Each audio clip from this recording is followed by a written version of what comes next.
There has never been a moment in history where buying a console was better than building your own PC. Consoles had terrible FPS, and you could always spend the same amount of money or less building a computer that would perform infinitely better. Everything that Sony, Microsoft, or Nintendo put out could never compete with the PC master race. And then last month, Sony introduced the PlayStation 5, and for the first time ever, it might actually be better to buy a console.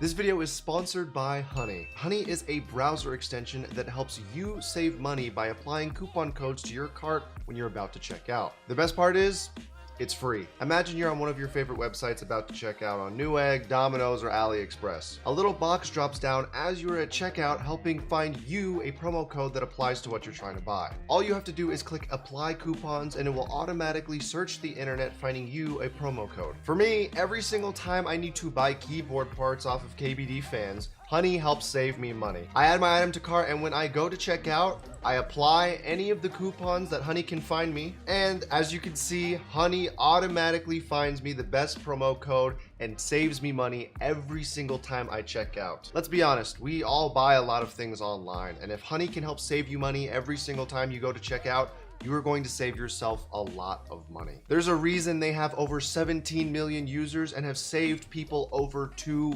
billion. Honey supports over 30,000 stores online, and by not having Honey installed, you are passing up on a lot of free money. It's free and finds you the best coupon with one click, so go to joinhoney.com/ChristopherYee and install it today. Thanks again to Honey for sponsoring this video. Now let's get back to it. Just so you know what we're up against, here are some of the specs. An 8-core processor clocked at 3.5 gigahertz, a GPU capable of 10.28 teraflops of power, 16 gigabytes of GDDR6 RAM, and an 800 gigabyte NVMe SSD. In English, this thing is badass. Now I know most of you are probably like, why are we complaining about technology getting better? Isn't that supposed to happen as time goes on? Yes, that is supposed to happen. The problem is that somehow all of that only costs $500. For specs that powerful, you would normally find that in an $800 computer. For this video though, we're going to focus on one spec specifically: 10.28 teraflops of power. That is the amount of power that comes from the Ps5's graphics processing unit. In case you don't know, a teraflop is a unit of measurement for computing speed. Every graphics card has an amount of teraflops they can output. The equivalent of that power would come from a GTX 1080. And right now, if you try to find that graphics card, even used, it sells for $350, which is basically almost the entire $500 it costs for the PS5. So hopefully, if you didn't already understand the hype behind the PlayStation 5, now you know. It is a lot of performance for not a lot of money. On top of that, Sony has games that are coming out exclusively for the PlayStation 5. So other than the console being priced insanely well, if you want to play classics like Ratchet & Clank, Marvel Spider-Man, and Demon's Souls, and more, then you need to get a PlayStation. So what do? Sell our computers and give up? Honestly,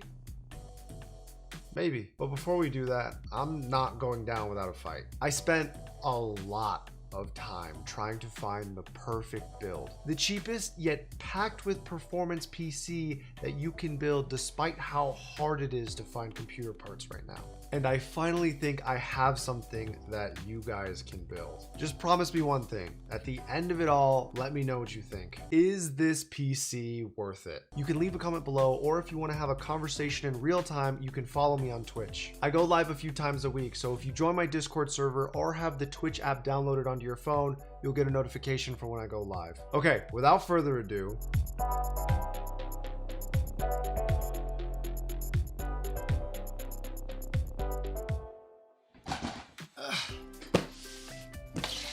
yes, I'm aware this isn't the prettiest presentation, but at least this computer won't look like a router. Keep in mind, this build is not ideal due to the availability of parts and delivery times, but the core parts of this build are possible to recreate. For the processor, we have the Ryzen 5 1600. Even though this processor has a little bit of age to it now, considering all the newer options that are out, it is still able to game very well and is very, very cheap. If you were looking to upgrade even slightly from something that is 6 cores, 12 threads, you would be paying at least an extra $50 to $60. And at $105, this thing is great. For the motherboard, we are going with the cheapest option available, which is the Gigabyte A320, aka the bare minimum. This motherboard comes in at $55, and for a motherboard that supports DDR4, I am surprised we can still get it for this cheap. This is such a poor motherboard that it actually only supports RAM that is 266 megahertz. So, in order to maximize on the value of this build, we got Patriot Signature RAM,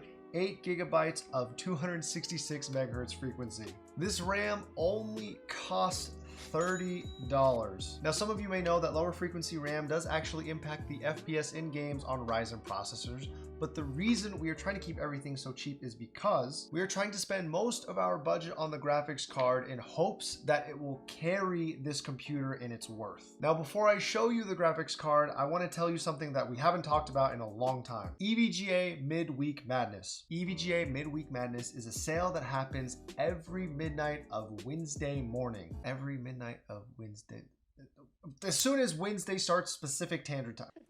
Today, Junior?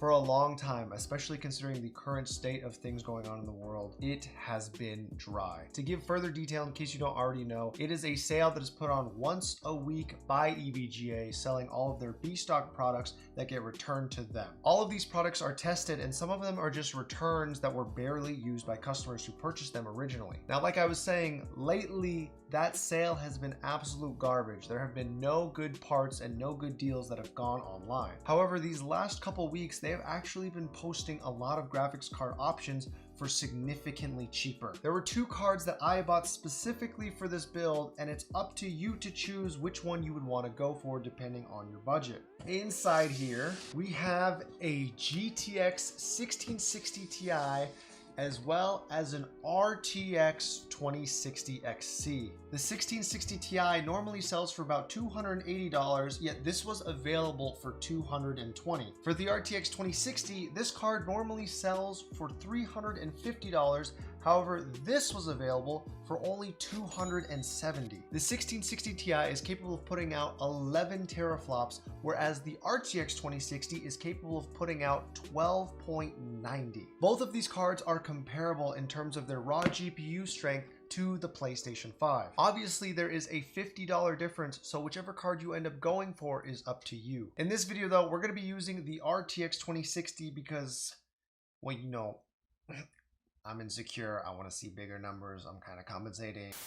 For the SSD, unfortunately, we're not able to compete with the 800 gigabyte NVMe SSD, which is insane. So to try and keep things around the $500 mark, we went with a 240 gigabyte SSD from ADATA. It's not much, but it's definitely more than enough to try out a few games. Now, for the power supply, this one's a little bit tough. Most 500 watt power supplies online right now are going to go for at least $60. However, when I was in LA, I picked up a power supply for only $25. Obviously, this is an in-store deal provided by Micro Center, and if you have one near you, then you are able to do this. If you are not and you need one in this price range, then you're gonna have to try to get one trusted from a friend secondhand. Now, lastly is the case. Unfortunately, I wanted to order something offline, and there are quite a few $40 options that you can get sent to you. However, the earliest arrival date of a case in my city is not for another 2 weeks.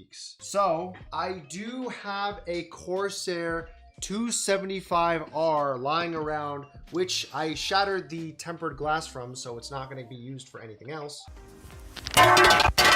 So I figured I would use it in this video and just call it a $40 purchase, because there are plenty of cases out there, like I said before, that you can buy. At the end of the day, the point of this build is to get performance, so I hope you will excuse the look. So if you add all of that together, then you are looking at $555 for this build. Remember, if you go for the 1660 Ti option, then you get it down to $505. I know that's more than the speculated $500 price for the PS5. Again, we are trying to make the best thing that is possible with what's available right now. However, for the performance that is going to come out of this for $550, we're looking at something pretty nice. So without further ado, we're going to start building this thing and see just how good it is.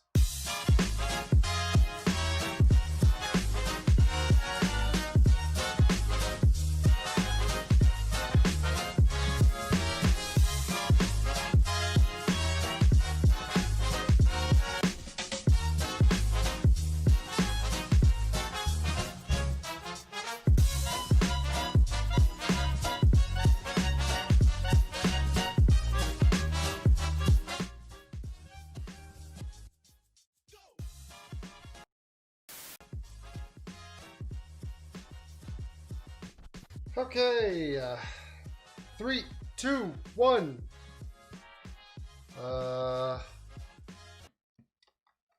Oh, no, no, no, no, no, no. Hey, okay, whoo. Oh, I thought the fucking, oh. Yeah. Round 2. Okay, so now that we've got some games installed, we are going to try and see what this thing is capable of.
So if we take a look at the Fire Strike score, we're 80% ahead of all results taken in this year so far with a score of 16,282.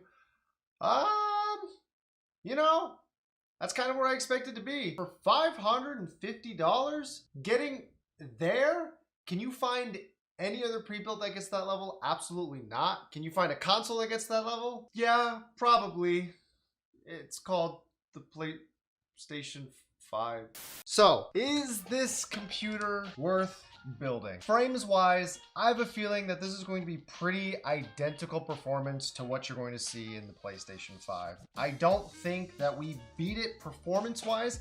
However, you have to keep in mind, even though there are exclusive titles to the PlayStation 5, there are also exclusive titles to the PC. If you're an esports gamer and you like being competitive, there are still games that you can only play if you have a computer. And honestly, one other perk of going this route that I didn't even touch on earlier is the fact that we have ray tracing technology in a computer that costs less than $600. I cannot think of another budget build on the internet that successfully has this that is not incredibly bottlenecked. So while this thing might not blow the PlayStation 5 out of the water with frames, it still is incredible and is a great option to build, especially considering the times and how expensive computers are. Finding RTX cards and RTX builds that you can put in for a system this cheap is definitely impressive. So if you are looking to build this and recreate it, I will put links in the description so that you guys can try and get this for yourself. It's a very simple build. This is not complicated to put together at all. If you are lost, I have a tutorial